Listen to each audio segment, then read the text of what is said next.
Well, I've been captive to myself in a certain sense. I'm teaching every Tuesday in a community here in Florida called The Villages. It's easily one of the fastest growing communities in all of America. It's very popular, quite lovely. And for the last 10 years, I've had every Tuesday morning from 10 to 11 to drive up there. It's about 45 minutes from my home and teach the Word of God. So I'm doing that this week on Tuesday.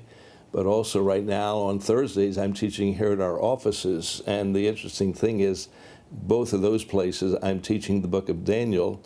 But when I get home at night, I'm doing a lot of writing, and I'm writing on the book of Revelation. Actually, it's a book that I finished, that is the manuscript, but I keep going back to it. I'm never satisfied that I've got it all right or as clear as it should be. So right now, I'm in the middle of the book of Daniel and the book of Revelation. There's nothing more precious one can be in. And interestingly enough, my teaching on the book of Daniel got me to the first chapter of the New Testament, to Matthew chapter 1, which speaks about the genealogy of Jesus Christ, the son of David, the son of Abraham. And then the genealogy is given in chapter 1, and it takes us from Abraham to King David, was the best of times. Then it takes us from King David to the Babylonian captivity, which is what takes me to the book of Daniel. It's all about Babylon.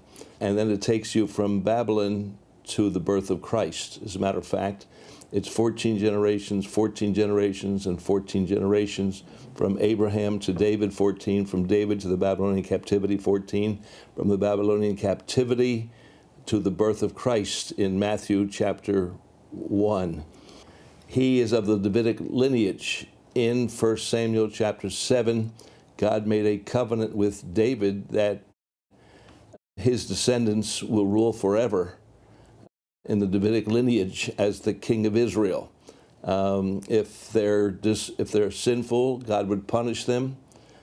If they're disobedient, they may go into captivity, they may have famines, they may have wars, but he will never take away the throne from the Davidic lineage. And so when you start reading the book of Daniel, chapter 1, it depicts in 606 BC, and then 598 BC, and then 586 BC. So 606, 598, 586. It's three captivities, and it's the killing of the last three kings of the Davidic lineage. And that begins the times of the nations when no Davidic king would be ruling over Israel, until you get to Matthew chapter 1, verse 1, when it's the birth of Jesus Christ, who is the son of Abraham, the son of David, chapter 1, verse 1. And he comes unto his own, and the nation did not receive him. And so they have continued in the times of the nations. And that's going to end when Jesus comes back as the Lion of the tribe of Judah, the actual legitimate heir to the throne of King David. And what's going on in the Middle East is moving us toward those events very soon, I believe. And so the study of the book of Daniel and of the book of Revelation is critically important, particularly for this hour of history.